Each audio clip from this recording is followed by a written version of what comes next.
Тэгэхээр эхний асуултаа өнгөрсөн оны тоон үзүүлэлт дээр тулгуурлаад асуучих гэж бодож байна. 2025 оны үед Монгол улсын хувьд нүүрсний экспорт 90 сая тонн за даваад бараг түүхэнд эзэгтэй хүрсэн. За нөгөө талдаа орлого нь бол 34%-аар буураад байгаа үзүүлэлт танилцуулагдчихсэн. Тэгэхээр тоо хэмжээ өсөд байгаа үнэн унж байгаа энэ одоо хэмжээ үн хоорондын зөрүү нь ерөөхдөө Монголын нүүрсний салбарт ямар дохио өгч ийн гэж таарч байна. Тэгэхээр баярлалаа. Өнгөрсөн жил бол Монголын нүүрсний салбар бол 100 сая тонн давсан олборлтыг бол хийгээд байна. Үүнээс бол 10.5 сая тонныг бол дотоодын эрчим хүч дулааны станцууд хэрэглэсэн байна. Экспортод бол 90 сая тонныг бол экспортлсон байна. За 2024 онтой харьцуулах юм бол коксчх нүүрсний эзлэх хөв бол баг хэмжээндээ байгаа боловч нэмэгдэж байгаа хэсэг дээр эрчим хүчний нүүрс одоо нэмэгдэж гарсан байна. Энэ учраас эрчим хүчний нүүрс бол зах зээл дээр хямд үнэтэй байгаа. За мөн өнгөрсөн жил бол зах зээл тийм сайнгүй байлаа. Энэ агуулгаар одоо коксчх нүүрсний болон бусад нүүрсний худалдах үнүүд бол унсны улмаас эдийн засгт үзүүлж байгаа нөлөө бол 25 онд бол огцом буурсан юм үзүүлэлт гарсан. За 26 он гарснаар бол одоо энэ үн бол харьцангуй тогтвортой байх хандлага ажиглагдж байна. Гисэн хэдий боловч 2023 4 он шиг бол оргилдөө хүрсэн үн бол ажиглагдахгүй. 2025 он шиг бол унсан одоо 2025 оны ялангуяа эхний 5 сард бол үн бол их таагүй байлаа шүү дээ. Энэ төвшөнд хүрч унахгүй гэсэн юм таамгийг бол судлаач шинжилж бол хэлж байна. Тийм учраас 2026 онд бол нүүрсний үн, коксч болон эрчим хүчний одоо бус төрлийн нүүрсний үнүүд бол харьцангуй тогтвортой буюу бага зэрэг өсөлттэй байх ийм одоо таамаг ажиглагдаж байна. Тэгэхээр ер нь 2026 оны үед бол нэг тоног 70 хамт болгож нийт гарах хэмжээг бол 90 сая тонн гэж тооцоолсон байгаа шүү. Тэгэхээр өнгөрсөн жил бол одоо 105 хамт бол хэлээд өндөр тавиад дараа нь нүүрсний унаастай холбоотойгоор хүндрэл үүсгэж байсан шүү. Тэгэхээр энэ оны төсөөллийг та ер нь хэрэг бодтой гэж юу харж байна. Тэгэхээр Монгол улсын нүүрсний одоо нийлүүлэлт бол ганцхан орн руу чиглэж байна. Тэгэхээр энэ орн бол хүлээ авах хэмжээ бол багтаамжтай. Савыг дүүргээд илүү халивуулах юм бол мэдээж зах зээл цөрөг нөлөө үзүүлээд зах зээлийн үн бол унах нь ойлгомжтой. Тийм учраас одоо шууд 90 сая тонн гэж төлөвлөх нь бол харьцангуй бас өрөөсгөл ойлголт. Бид одоо нүүрсний зах зээл, нүүрсний уурхаануудын багтаамж өндөр байгаа. Гисэн хэдий боловч зах зээл дээр тодорхой судалгаанууд хийх ёстой. За тэгээд одоо хятадын одоо хэрэглэгчд маань ямар хэмжээнд хэрэглэх үү? За тэгээд нөгөө эдийн засгийн өсөлт нь ямар байх вэ? Бүтээн байгуулалт нь ямар байх вэ? Энтэй уялдуулсан байдлаар нийлүүлэлттэй Монгол улс бас зөв төлөвлөөд ингээд нийлүүлэх юм бол зах зээл дээр бас үнийг унахгүй байх одоо ийм том одоо бас агуулмж яригдчихэж байгаа. За 90 сая тоннд бол энэ онд бол хүрэх төлөвлөгөөг бол одоо нүүрсний уурхаанууд бол одоо хангаад ажиллаж байна. Оны эхнээс бол одоо эрдэс томтлох ихтэл 8 сая тонн гаргаад одоо олборлт нийлүүлэлтийг бол хийсэн байна. Гисэн хэдий боловч оны эхний энэ хэдэн саруудад хангалттай сайн нийлүүлэлт хийгээд байгаа нь одоо энэ Ираны дан, Америкийн дан, геополитикийн нөхцөл байдлаас шалтгаалаад хятадын хэрэглэгчид нөөцөө нэмэгдүүлэх юм сонирхлыг үүсгээд тэгээд энэ тасралтгүй энэ худалдаа авалтыг хийж байгаа ийм зүй тогтол ажиглаж байгаа. Хэрв зэ оны сүүл рүү энэ нөөц бол хэрэглээний хэмжээ бол тодорхой хэмжээнд тогтвортой байгаа шүү дээ. Тэр энэ тогтвортой байгаа их хэмжээний нөөц бүрдүүлчих юм бол сүүлийн хэдэн саруудад худалдаа авалт хийхгүй байх нөхцөл үүснэ. Мөн тэр үед үн бол огцом унах бас сөрөг талтай байгаа юм л та. Тэгэхээр мэдээж одоо ойрт орнуудын нөхцөл байдлаар намжаад эхлэх юм бол ер нь бол цааш дунд хугацаанд дахиад одоо нүүрсний гаралт ер нь жоохон багсан гэсэн төлөвлөгөө харж байгаа гэсэн үг. Яг хоо энэ нөхцөл байдал одоо намжаад за тэгээд энэ үйлдвэрлэлүүд хэвийн одоо хэмжээнд нь очиод ингээд жигд явсан тохиолдолд бол бид нэр өнгөрсөн оныхоо одоо хэмжээнд арай хүрдгүү маа гэхэд одоо 80-85 сая тонныг бол экспортлох бүрэн болцоотой гэж харж байгаа. Өнөөдрийн одоо ийм хурцлага нөхцөл байдалд бол газар үндэсний үн огцом өсөж байна. Энд чинь өөрөө эргээд манай дотоодын уурхаануудаа маш их сөрөг нөлөө үзүүлнэ. Энээс шалтгаалаад бид нар 80-85 сая тоннооч хүрэхгүй байх бас эрсдэл бий гэдгээс тооцох хэрэгтэй. Хятадын гангийн үйлдвэрлэл цаашлаад үйл хөдлөмжийн салбар бол удаашралтай гацалтайгааг бол бид бүгд мэдж байгаа. Тэгэхээр Австрали бол мэдээж бүгд найрамд хятадд болсон энэ зах зээлд нүүрсээр бол дахин иргэн орж ирсэн. За цаашлаад Оросын улбаны улсын бас нүүрсний үн хямд байх шиг байна. Ийм нөхцөлд ерөөдөө бид энэ одоо өрсөлдөх чадвар позиц за бүр сайжруулахгүй маа гэхэд яаж алдагдлуур барьж авах боломжтой бодлон төвшөнд. Тэгэхээр дөнгөж өнгөрсөн 7 хоногт би Хятадын Гуанчжоу хотод S6 Coal одоо компаниас зохион байгуулсан олон улсын нүүрсний нийлүүлэлтийн сүлжээний одоо форум оролцоод ирлээ. За энд бол одоо гол нийлүүлэгч орн Монгол улс, Оросын улбаны улс, Индонез, одоо Австрали, за хэрэглэгч орнууд бол энтгэг улс оролцож байна.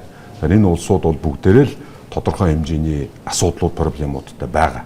За Австралийн нүүрсний нийлүүлэлтийн тухайд ярих юм бол Австралийн уурхаануудын өртөг бол харьцан өндөр. Далайн тээврээр одоо нийлүүлж байгаа борлуулалтын үн ч гэсэндээ бас харьцан өндөр байдаг тийм ээ. Сүүлийн одоо авсан мэдээгээр бол 2-3 уурхаад дээр бол өртгийн өндөр уурхаан өртөг өндөр учраас нийлүүлэлтийг бас тодорхой хэмжээнд хязгаарлах. За мөн одоо борооны улирал, үер усны асуудлаас болоод бас нийлүүлэлтийг бас тодорхой хэмжээнд жигд хийж чадахгүй байна л да. Проблемууд бол байсаар байна. За Орос улбаны улсын хувьд бол Сибирийн одоо төмөр замыг дамжаад 6000 км-ийг туулаад одоо Хятадын зах зээл Азийн бусад улс орнууд руу гарч байгаа. Маш том сорилттой байгаа. Нийлүүлэлтийг бол одоо Орос Украиний дайнаас хамаарат бол их хэмжээнд бол хийж чадахгүй байна.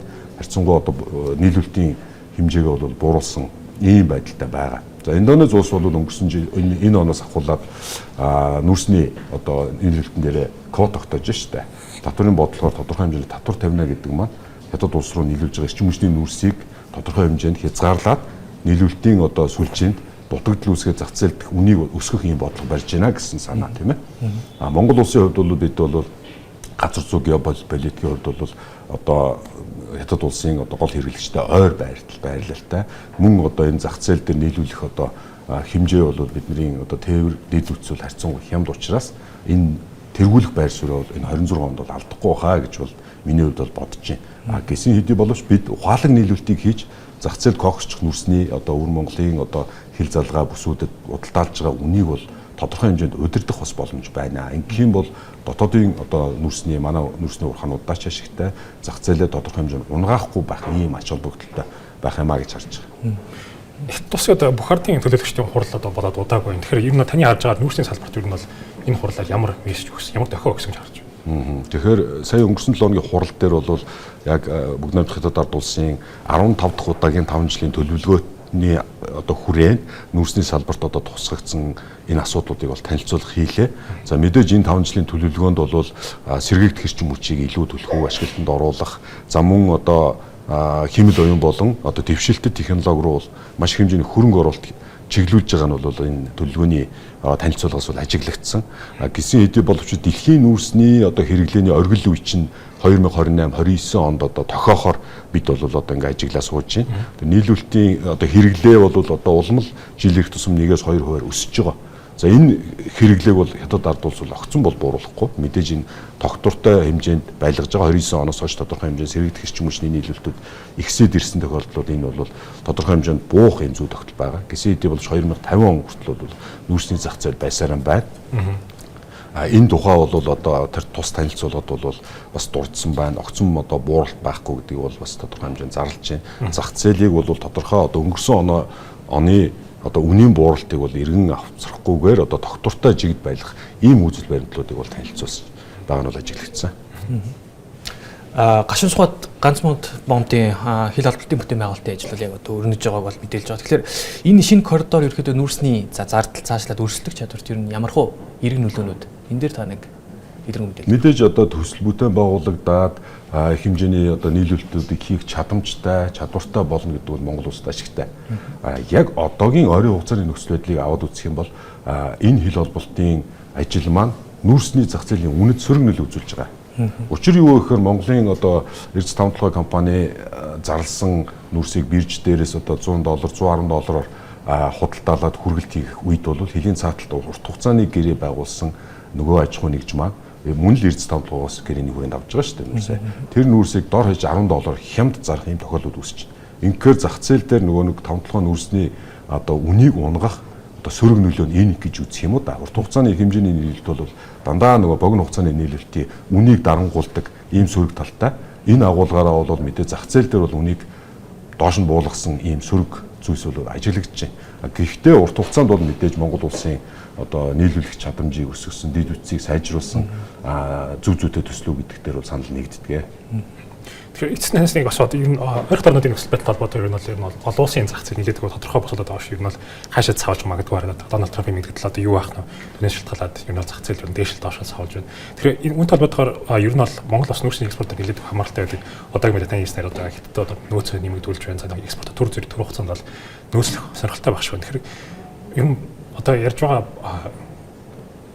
зах зээлийн сөрөх бодлого одоо баримтлал гэж ярьж байгаа. Тэгэхээр тэрийг одоогийн байдлаар бол яаж хэрэгжүүлэх ёстой бол ийм тодорхой бос цаг байдал юм бол ингээд их давмгаалж байгаа үед. Яг зөв. Тэгэхээр Монгол улс нүүрсний салбартаа баримтлах бодлого бол одоо сүүлийн хэдэн жилүүд их тодорхой харагдлаа шүү дээ.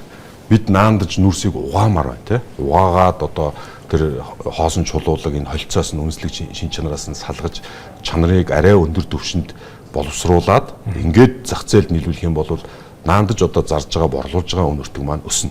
За цаандаж бид нэр энэ кокс химийн үйлдвэрүүд одоо энэ нүрсийг одоо боловсруулах чиглэлийн үйлдвэрүүдийг барьж байгуулахгүй бол нөгөө бидний нөгөө нэг премиум кокен кол буюу өндөр чанарын одоо нүрсээ дунд болон одоо муу чанарын нүрстэйгээ холин боловсруулж чанарыг тэгштгэж өндөр үнээр борлуулах зорилго алдагдаж уурхаа дээрээс одоо нөгөө нэг чанар багтай дундаж одоо чанартай нүрсүүд одоо хаягдах орхигдох ийм эрсдлүүд байна гэж харж байгаа. Тийм учраас бид тогтвортой чанартай ийм нүрсийг нийлүүлэхийн тулд бид боловсруулах үйлдвэрүүдэд хөгжүүлэх заашгүй шаардлага байна.